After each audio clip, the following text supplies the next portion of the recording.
Hello guys, अगर आप लोगों को मेरे वीडियोस पसंद आए तो प्लीज मेरे चैनल को सब्सक्राइब कर दीजिए। और सुप्रीम सॉर्डर के पिछले एपिसोड के एंड में हमने देखा था कि वो यून फैमिली के बुढ़ाओ मिसगांग पर अटैक कर देता है। इसके वजह से मिसगांग की सोल पूरी तरह से हिल जाती है। और अब हम प्रेजेंट में आते हैं और मिसगांग को ऐसे देखने के बाद सिटलर्ड पूछता है कि सिस्टर कि तुझे क्या हुआ। ये सुनने के बाद मिसगांग बोलते हैं कि मुझे ऐसा लग रहा है कि मुझे चक्कर आ रहे हैं। तभी वो बुढ़ा की मार स्पिरिट आकर सीधा मिसगांग के मार स्पिरिट पर फिर से अटैक कर देते हैं। और इसके वजह से इस बार मिसगांग पूरी तरह से अपने घुटने पर आ जाती है। और वो सोचने लगती है कि अरे यार ये कैसा पॉसिबल हो सकता है, वो डायरेक्टली मेरे सोल को अटैक कर रहा है। तभी इस बार वो बुढ़ाओ की मार स्पिरिट मिसगांग की मार स्पिरिट पर एक जोरदार अटैक कर देती है। इसकी वजह से मिसगांग की मार स्पिरिट काफी दूर जाकर नीचे गिर जाती है। इसके बाद मिसगांग की मार स्पिरिट पूरी तरह से खत्म हो जाती है। इसके वजह से मिसगांग को दर्द होने लगता है। पर तभी वो बुढ़ा के मार स्पिरिट सीधा आकर वो सिटी लॉर्ड और मिसगांग के आगे जाकर रुकती है। और ये देखने के बाद सिटी लॉर्ड के गाल चिल्ला रहे होते हैं कि हम किसी न किसी तरह से सिटी लॉर्ड को बचाएंगे। और ये बोल के वो आगे बढ़ने लगे। तभी बुढ़ा भी बोलता है कि मेरे मार स्पिरिट सीधा जाओ, उन लोगों को भी मार डालो। और इसके बाद वो मार स्पिरिट भी वो छड़ी जैसी चीज लेकर उस पर अटैक कर देती। पर तभी मुइवान के स्कारलेट रंबल आ जाते हैं और उसको अटैक को रोक देते हैं। और इसके बाद मुइवान सीधा आकर उसके मार स्पिरिट के सामने रुक जाता है। ये देखने के बाद बुढ़ा जोर से चिल्लाता है कि तेरे जैसे पिछड़े एरिया में रहने वाले बंदे की हिम्मत कैसे हुई मेरे काम में दखलंदाजी देने की, और वो भी एक मर्डर को पकड़ते समय। पर तभी मुइवा ने सारी बात को इग्नोर करके उसकी मार स्पिरिट पर एक जोरदार अटैक कर देता है। ये देखने के बाद बुढ़ा फिर से गुस्से से चिल्लाता है कि तुम कितना उछल रहे हो, क्योंकि तुमने मुझे एक बार हरा दिया।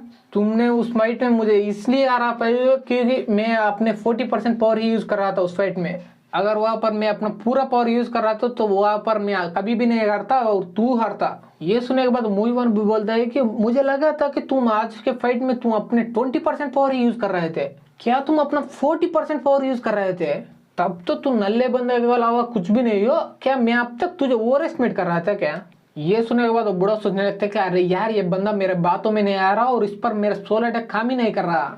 और ये बुढ़ा ये सब सोच ही रहा होता। तभी मुइवान अपने स्कारलेट रंबल को ऊपर उठाता है और एक जोरदार अटैक कर देता है उसकी मार स्पिरिट पर। और इसके बाद वो अटैक सीधे जाकर उस बुढ़ा के मार स्पिरिट को लग जाता है और वो मार स्पिरिट वहीं पर बर्बाद हो जाता है पूरी तरह से।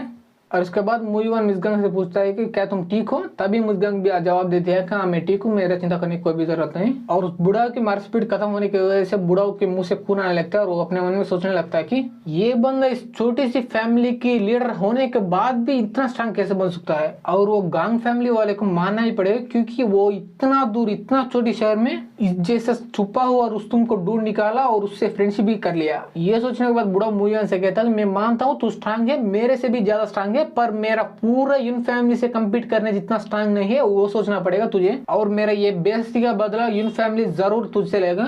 तभी मुइवान अपने स्वॉर्ड फिंगर से उस बुढ़ा फेस पर अटैक कर देते हैं। इसके वजह से उस बुढ़ा फेस पर एक कट लग जाते हैं और उसे देखने के बाद बुढ़ा पूरी तरह से डर जाता है। तभी मुइवान काफी गुस्से से उस बुढ़ा से कहता है कि तू अपना अगले शब्द सोच समझ के बोलो क्योंकि वो तेरा आखिरी शब्द भी हो सकते हैं।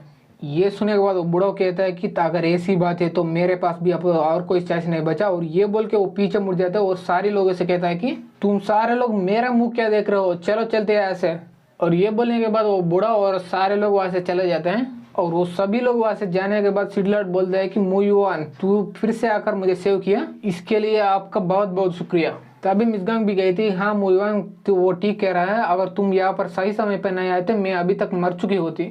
ये सुनने के बाद मुइवान बोलता है कि हम लोगों के बीच थैंक्स सॉरी नहीं होना चाहिए क्योंकि हम लोग एक फैमिली जैसे समझ लो। और तभी वहां से एक डोर के पीछे से रेड हेड आ जाते हैं और बोलते हैं कि क्या हम अंदर आ सकते हैं। और उसे देखने के बाद मिसगांग चौंक जाते हैं और पूछते हैं कि यहाँ पर ये रेड हेड क्या कर रही है। तभी मुइवान जवाब देता है कि हम सब लोग यहाँ पर मिलके आए हैं, पर वो बुढ़ा यहाँ पर इतना ट्रबल क्रिएट करता हुआ मैं देखकर मैंने उसे वहां पर छुपा दिया और फाइट करने के लिए अकेले में आया। ये सुनने के बाद मिसगांग बोलती है तो ऐसी बात है तो चलो चलते हैं, हम अंदर बैठ कर बात करेंगे। तभी वो रेड हेड कहते हैं कि नहीं पहले बाहर आकर उसके साथ क्या हो वो देख लेते हैं। और ये बोल के रेड हेड बाहर की तरफ भागने लगता है और उसे पीछे करते करते वो सारे लोग आने लगते हैं। और वो सभी लोग फाइनली वो पिंक कलर की बालों वाली लड़की के पास आकर रुकते हैं और वो वहां पर नीचे बैठकर रो रही होती है। और उसे देखने के बाद मुइवान पूछता है कि इसे क्या हुआ इतने देर में ही। तभी वो लड़की भी रोना रोक कर वो सारे लोगों को देखने लगती है और मिसगांग को देखने के बाद वो मिसगांग की तरफ टूट पड़ती है और बोलने लगती है कि मिसगांग। और उस लड़की को ऐसा करता है वो देखकर सिडलर्ड पूछने लगता है कि वो कौन है। तभी मुइवान बोलता है कि क्या तुझे नहीं पता?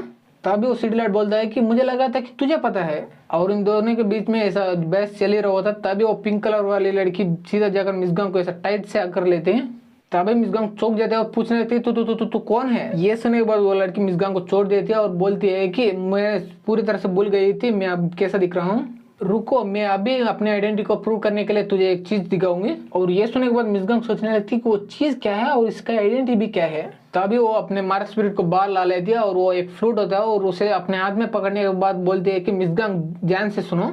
और ये बोल के वो अपने फ्लूट से कुछ म्यूजिक बजाने लगती है और वो म्यूजिक थोड़ी देर सुनने के बाद मिसगांग पूरी तरह से चौंक जाते हैं और चिल्लाने लगते कि ये सॉन्ग और तू क्या तुम प्रिंसेस यूकिंग हो। और ये सुनने के बाद वो लड़की और भी रोने लगती है और बोलने लगती है कि मिसगांग तूने फाइनली मुझे पहचान ही लिया, मुझे लगा था कि अब मुझे कोई भी पहचान नहीं पाएगा। और ये सुनने के बाद वो सिटी लॉर्ड मूवी वन और रेड पूरी तरह से हिल जाते हैं और इसके बाद वो सारे लोग सिटी लॉर्ड के मैंशन के अंदर बैठकर बात कर रहे होते हैं। तब वो सिटी लॉर्ड मिसगांग से बोल रहा होता है कि मुझे पता है कि मैं तेरे जितना प्रिंसेस यूकिंग से क्लोज नहीं हूँ, पर प्रिंसेस यूकिंग को काफी सारे पार्टी में मैं देख चुका हूँ और वो प्रिंसेस यूकिंग इस जैसा बिल्कुल भी नहीं दिखती। ये सुनने के बाद मिसगांग भी कहते हैं कि हाँ तुम सच बोल रहे हो, पर तुमने भी सुना था कि वो लड़की एक म्यूजिक बजाया वहाँ पे और उसी म्यूजिक को प्रिंसेस यूकिंग ने मेरे लिए मेरे बर्थडे के दिन पर बजाया और उस म्यूजिक के बारे में हम दोनों के अलावा इस पूरी दुनिया में किसी को भी नहीं पता।